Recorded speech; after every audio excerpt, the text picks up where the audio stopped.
ওরে বাবা, একটুতেই কেমন যেন উফ বাবা হাঁপ ধরে যাচ্ছে, কিন্তু না, এই কাজ তো আমাকেই করতে হবে। আর তো কেউ নেই।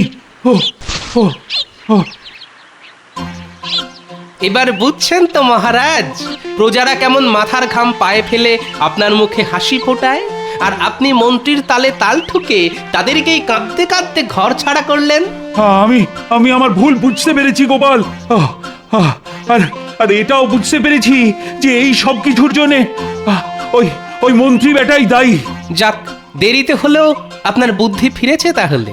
আর আমি এটা বুঝতে পেরেছি যে সবই তোমারই বুদ্ধি, তাই তুমি প্রজাদের রাজ্যে রাজ্যে ফিরিয়ে আনো গোপাল, ফিরিয়ে আনো। সে না হয় আনবো, কিন্তু নবাবকে যে শস্য খাজনা দিতেই হবে মহারাজ। আরে প্রজারা ফিরলেই তো আমি সঙ্গে সঙ্গে নবাবকে সব হিসেবপত্র মিটিয়ে দিতে পারবো। বেশ, তবে সব আগের মতোই হোক।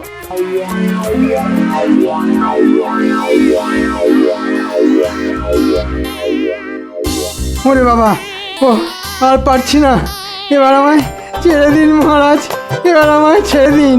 কেটে কেটে যে পেটে দড়ি পড়ে গেল মহারাজ, এবার আমায় ছেড়ে দিন। এবার মন্ত্রী টের পাবে আমাকে বিপথে চালাতে গেলে কিরকম শাস্তি পেতে হয়। এতদিন পেটে খেয়েছেন, এবার একটু পিঠে শুয়ে নিন মন্ত্রী মশাই। জয় গোপাল ভাঁড়ের জয়।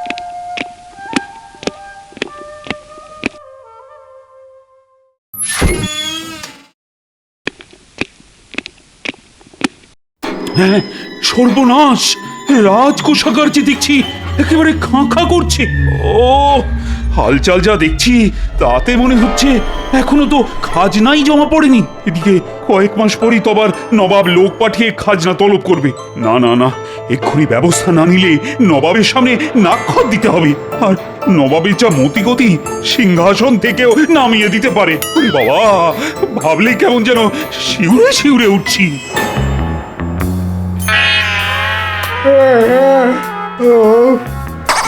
এই আরে বাবা, আর কতক্ষণ এরকম ঘাড় গুঁজে বসে থাকতে হবে? করলেই তো অকাজ করবেন, তার থেকে চুপচাপ বসে আছেন এটাই ভালো হচ্ছে নাকি? আর তুমি কি কাজের বেলা কাজই, আর কাজ ফুরলেই পাজি। আই, একে তাকে পাজি বলার আগে নিজে কি সেটা ভেবে দেখেছো? এই তো আপনি এসে গেছেন মহারাজ। আসবো না তো কি, ওই ভোঁ কোষাগারে বসে ধুনো দেব আর আরতি করব। ঠিকই তো, এসব কি আর আপনার কাজ মহারাজ? একে মনে হচ্ছে মহারাজ মেজাজের একেবারে 14টা বাজিয়েই এসেছেন, তার উপর আবার গোপাল ফোড়ন কাটছে। ফোড়ন ছড়িয়েই তো রন্ধনকে সুস্বাদু করে পরিবেশন করে গোপাল। ওদিকে রাজ সিন্ধুকের অবস্থা বেহাল, আর এদিকে মজলিস হচ্ছে। ওই ব্যাপারটা আপনি আমার ওপর ছেড়ে দিন মহারাজ। এই তোমার ওপর ছেড়ে ছেড়েই তো আজ এই অবস্থা হয়েছে। দেখতে এরকম আমরা আটির মতো হলে কি হবে? পেট যা ভরার মন্ত্রী মশাইয়েরই ভরেছে। পেট আমার ভরেছে, আর ঢেকুর তুলছে গোপাল। এদিকে রাজস্ব আদায় তো ডকে উঠেছে। এখন বাজে বকবক বন্ধ করে কাজের কথাটা বলবে। সেটাই তো বলছিলাম মহারাজ, আমার ওপরে সম্পূর্ণ দায়িত্ব ছেড়ে দিন। আপনি শুধু দেখবেন সবার কাছ থেকে আমি কিভাবে পয়সা আদায় করি। তবে দেখবেন মন্ত্রী মশাই, আপনার খপ্পরে পড়ে যেন বেচারা প্রজাদের প্রাণটা ছপ করে চলে না যায়। এই, তুমি কি বলতে চাইছো বলো তো গোপাল? মহারাজ, গ্রামের বেশিরভাগ চাষি সবেমাত্র ধান বুনেছে, তাই তাদের পক্ষে এই মুহূর্তে খাজনা দেওয়া সম্ভব নয় মহারাজ। তবে এটাও জেনে রাখো গোপাল, সোজা আঙুলে ঘি না উঠলে আঙুল মাঝে মাঝে বাঁকাতেও হয়। না না না, মন্ত্রীকে একটা সুযোগ দেওয়া দরকার। চিন্তা করবেন না মহারাজ, আপনাকে বিপদ থেকে আমি করব উদ্ধার। তাহলে যে এবার একটু নড়ে চড়ে বসতে হয়। এই যে অনেক খাজনা বাকি, দিচ্ছ কেন ফাঁকি? খাজনা মেটাও সবাই, নইলে হবে জবাই। তাই সুরসুর করে দিয়ে দাও দেখি মালকড়ি কি আছে। মন্ত্রীমশাই, চাষবাসের তো এই অবস্থা, এখন কথা কি করে দেব বলুন দেখি? তাই বললে হয়? দিয়ে দে, যা আছে ভালোই ভালোই, না হলে কিভাবে আদায় করতে হয় আমার জানা আছে। না না না, রক্ষা করুন, রক্ষা করুন, যা আছে আমি তাই দিচ্ছি, রক্ষা করুন। এই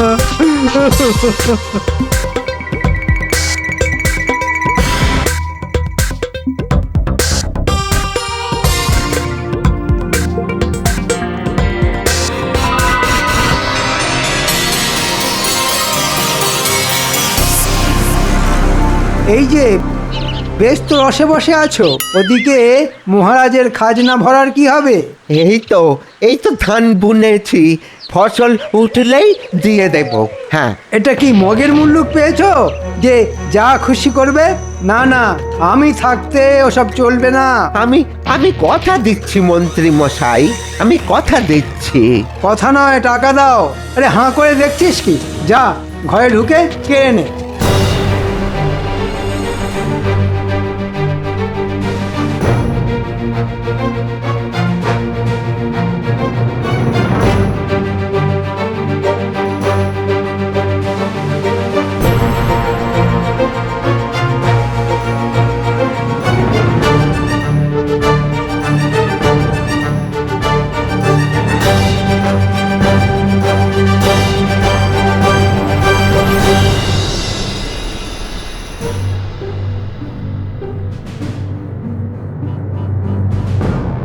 এমন ভাবে সব কেড়ে নেবেন না।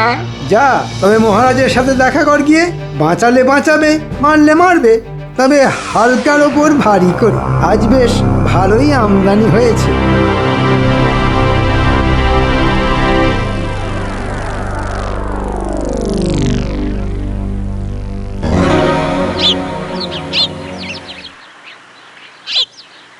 আমাদের সমস্যার কথা একজনই শুনবে। ঠিক বলেছিস। এখন আমাদের ওই গোপাল দাদাই ভরসা। আমরা সবাই মিলে বললে গোপাল দাদা নিশ্চয়ই কিছু একটা উপায় বার করে দেবে। ওই তো গোপাল দাদা। চল চল চল, সব ভালো করে গিয়ে ওকে ধরি।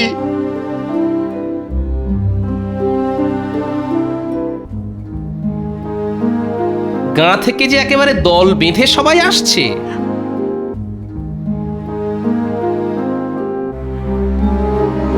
ব্যাপার খুবই গুরুতর গোপাল দাদা। মন্ত্রী মশাই জোর করে আমাদের যা আছে সব কেড়ে নিয়েছে। টাকা পয়সা, গয়নাঘাটি, এমনকি ওই জমির দলিলও ছাড়ছেন না। ঠিক যা ভেবেছিলাম তাই। বেচারা প্রজাদের জবাই করে মন্ত্রী বেটা কামাই করতে শুরু করেছে। আর যাদের কিছুই দেওয়ার মুরত নেই তাদের মহারাজের কাছে গিয়ে দরবার করতে বলেছেন। তুমি কিছু একটা করো গোপাল দাদা।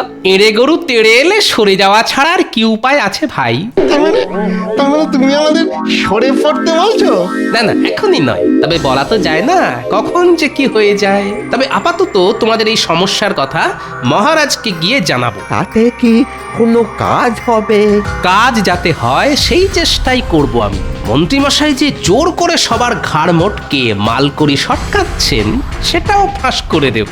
দেখ কি হয়। হ্যাঁ হ্যাঁ, দেখি কত তাড়াতাড়ি তোমাদের এই সমস্যার সমাধান করা যায়। তবে তার আগে মন্ত্রীমশাই যেমন বলেছেন তেমনটি করো। কি করব গোপাল দাদা? কেন, ঝপ করে গিয়ে খপ করে মহারাজের পা দুটো ধরে ফেলো। বেশ তাহলে আমরা এখন আসি গোপাল দাদা। হ্যাঁ, আমরা এখন আসি। হ্যাঁ হ্যাঁ, এসো সবাই। এদিকে বেচারাদের অবস্থা দিন আনি দিন খাই, আর ওদিকে মন্ত্রী মশাই তো নয় যেন সাক্ষাৎ কসাই।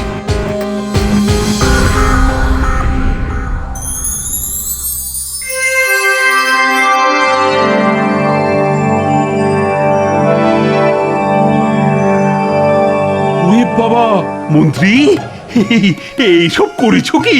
কেন মহারাজ, আমার যেমন কথা তেমনি কাজ। হ্যাঁ, আরে তাই তো দেখছি। পরে সিন্ধুক তো উপচে পড়ছে। পড়বেই তো মহারাজ, দিনে দিনে দেখুন আরো কত কি হয়। আবার কি হবে মন্ত্রী? এ তো সবে শুরু, এখনো তো পুরো পালা বাকি আছে। তার মানে আরো ধন দৌলত, আরো সোনাদানা। ঠিক ধরেছেন মহারাজ, কোষাগারের কোনা কোনা আমি সোনা দিয়ে মুড়ে দিতে চাই। ও, কি বলছো কি মন্ত্রী? চালাও মন্ত্রী, যে করেই হোক আমার আরো টাকা চাই। চিন্তা করবেন না মহারাজ, আমি যখন একবার হাত লাগিয়েছি তখন প্রজাদের পাত আমি খালি করেই ছাড়বো। শোনো মন্ত্রী, শুধু কোষাগার নয়, আমি আমার গোটা রাজপ্রাসাদ সোনায় মুড়ে দিতে চাই। ধৈর্য ধরুন মহারাজ, হবে, সব হবে। কথাতেই তো আছে, সবুরে মেওয়া ফলে।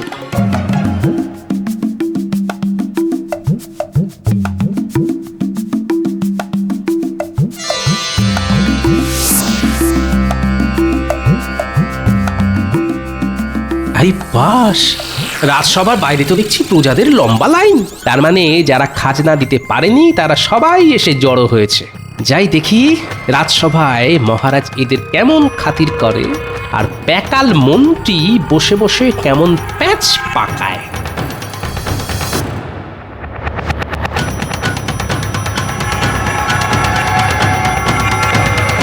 আরে সকাল থেকে যে দেখছি প্রজাদের ঢল নেমে গেছে।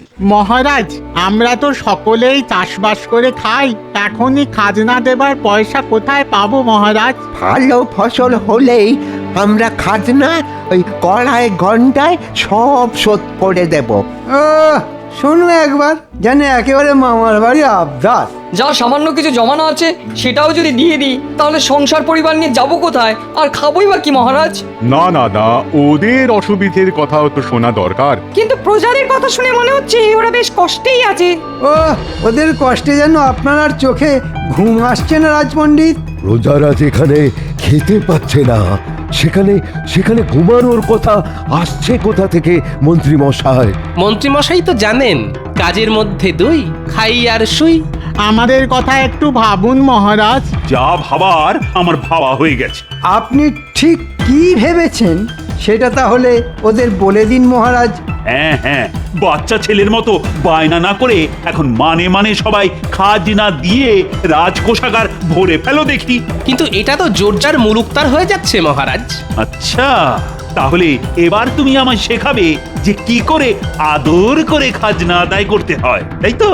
মহারাজ, আপনি পিতা, প্রজারা আপনার সন্তানের মতো। আপনি যদি ওদের কথা না ভাবেন তাহলে ওরা কোথায় যাবে? যেদিকে দু চোখ যায় সেদিকে যাবে। এখানে থাকতে গেলে খাজনা দিয়েই থাকতে হবে। মন্ত্রী ঠিক বলেছে। ভদ্রলোকের এক কথা, গুনে গুনে খাজনা দাও, রাজ্যে থাকার সুযোগ পাও। তাহলে খাজনা দিতে না পারলে বেচারারা সর্বহারা হয়ে যাবে মহারাজ। এই তো, এতক্ষণে একেবারে ঠিক বুঝেছ। সবাইকে না একেবারে ভিটে মাটি ছাড়া করো। আর তোমরাও কান খুলে শুনে নাও, তোমরাও যে যেদিকে খুশি চলে যেতে পারো, শুধু আমি থাকবো, আমি আর থাকবে আমার সোনাদানা হিরে জহরত ভরা কোষাগার। আর আমি থাকবো না মহারাজ, আমি যে আপনার সব সময়ের সঙ্গী মহারাজ। হ্যাঁ হ্যাঁ, আরে তুমি তো থাকবেই, তোমাকে ছাড়া কি আর আমার চলে মন্ত্রী? আপনি মহান মহারাজ। এবার আমার চালে গোপালও মাত হয়ে গেছে। এবার দেখ কেমন লাগে।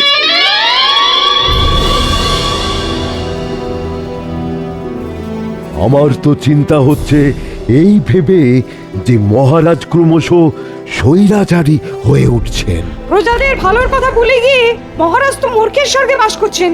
মন্ত্রী মশাই যেমন বোঝাচ্ছেন, মহারাজও তেমনিই বুঝছেন। ওই মন্ত্রী মশাইয়ের পাল্লায় পড়েই তো মহারাজ গোল্লায় গেলেন। মহারাজ লোভের বশে জ্ঞান শূন্য হয়ে সবাইকে রাজ্য থেকে তাড়িয়ে দিতে চাইছেন। প্রজাদের কাছ থেকে ওই জোর করে কেড়ে নিতে আমারও মন চাইছে না। মা, মহারাজের আবার হলো কি? আমি তো তখন থেকে বসে তাই ভাবছি। তাড়াতে আর কি বাকি রেখেছে সভাকবি? যা বলার তা তো মহারাজ মুখের উপর বলেই দিয়েছেন। পোষালে থাকো, না হলে আসো। প্রজারা দলে দলে রাজ্য ছেড়ে বেরিয়ে যাচ্ছে।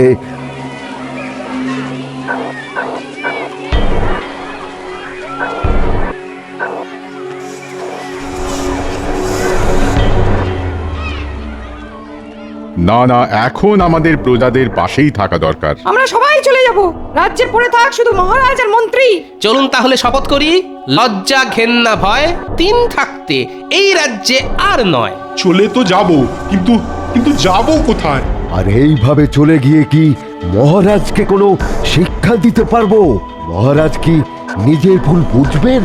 সে ব্যাপারটা আমার উপরেই ছেড়ে দিন রাজবৈদ্য। কাকে ধরে কি কাজ হয় সেটা আমি ভালোই জানি।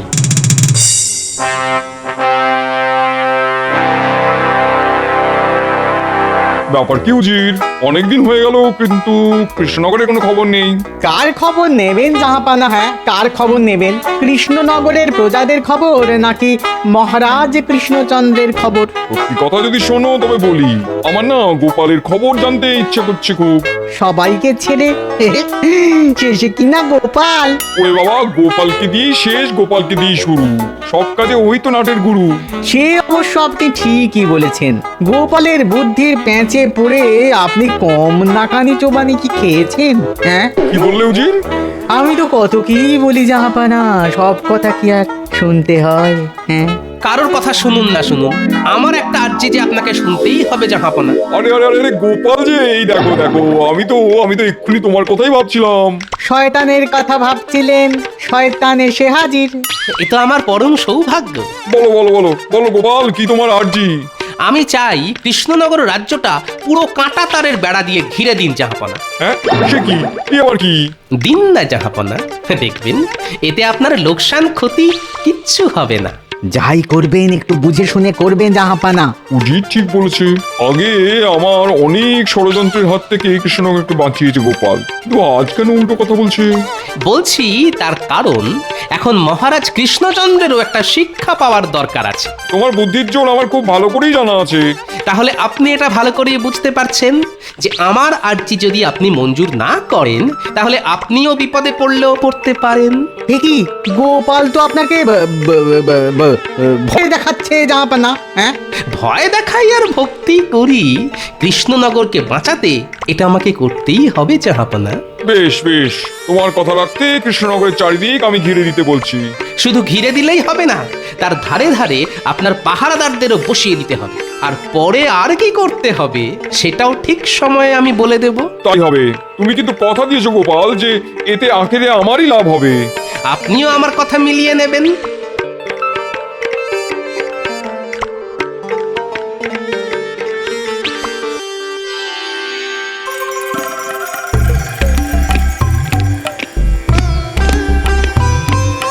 আপনি তো দেখছি বেশ রসে বসেই আছেন মহারাজ।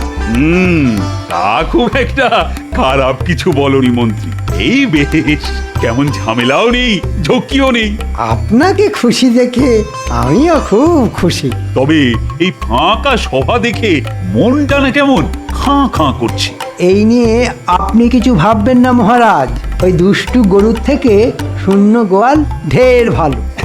তা যা বলেছ, খাজনা নেব শুনে সবাই এমন রে রে করে তেড়ে এলো। তবে আমি যখন আছি তখন আপনার কোনো অসুবিধা নেই। সেই জন্যই তো দেখছো না আমি কেমন পায়ের ওপর পা তুলে ফল খাচ্ছি। আর আমিও আপনার মাথাটা খাচ্ছি। ওদিকে আদায়পত্র সব ঠিক মতো হচ্ছে তো মন্ত্রী?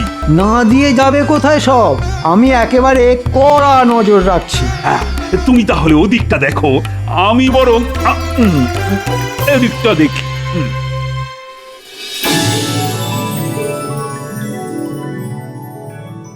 না, আর এভাবে পায়ের ওপর পা তুলে বসে থাকতে ভালো লাগছে। তাহলে কি করবেন মহারাজ?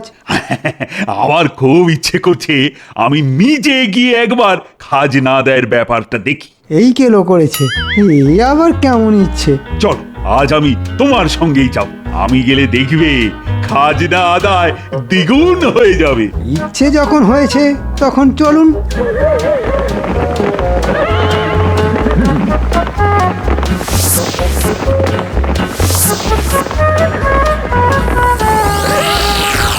কি মন্ত্রী, এ তো দেখছি লোটা কম্বল নিয়ে সবাই বাড়ি ছেড়ে চলে গেছে। হ্যাঁ, মানে তাই তো দেখছি মহারাজ। রাজ্যে সব দোকানপাটও তো দেখছি বন্ধ হয়ে গেছে। মনে হচ্ছে দোকানিরা যারা ছিল সবাই চলে গেছে। সর্বনাশ, এইভাবে চললে যে রাজবাড়িতে খাবারের অভাব দেখা দেবে। খাজনা দেওয়ার ভয়ে সবাই সরে পড়েছে মহারাজ। সরে পড়েছে বললেই হলো? হয় সবাইকে ধরে নিয়ে এসো, না হলে বাইরে থেকে খাবার নিয়ে এসো। আরে কিছু একটা করো মন্ত্রী। দেখছি মহারাজ কি করা যায়, কিন্তু কি যে করি। এবার না আবার নতুন কোনো বিপদ হয়।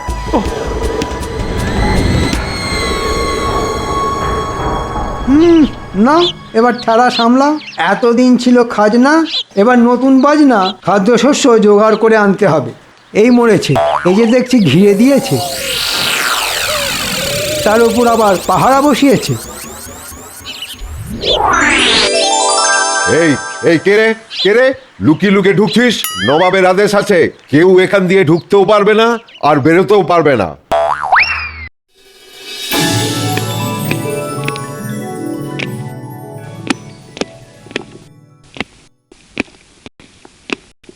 হ্যাঁ, তা খবর কি মন্ত্রী? কি আর বলি মহারাজ, খুব একটা যে সুবিধা করা গেল না। কেন কেন, কি হয়েছেটা কি?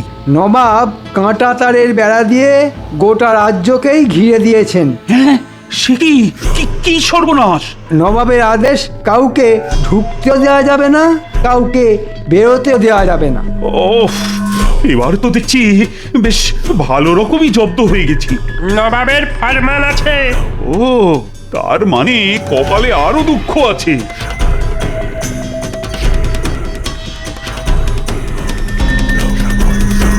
নবাবের আবার কি চাই মহারাজ? হ্যাঁ, শস্যের খাজনা বকেয়া রয়েছে, সেটা যেন 1 সপ্তাহের মধ্যে চলে আসে, নইলে নবাব গর্দান নেবে, তোমারও আর আমারও। এই যে বিনা মেঘে বজ্রপাত মহারাজ। এই সব কিছুর জন্য তুমি দায়ী। এই দেখুন, এখন যত দোষ সব যেন এই নন্দ ঘোষের। তোমার ভয়ে তো সব প্রজা হাওয়া হয়ে গেছে, এখন আমি শস্যের খাজনা পাবো কার কাছে? আমি তো আপনার মুখ চেয়েই করেছি মহারাজ। না না না, এবার যা করার আমাকেই করতে হবে।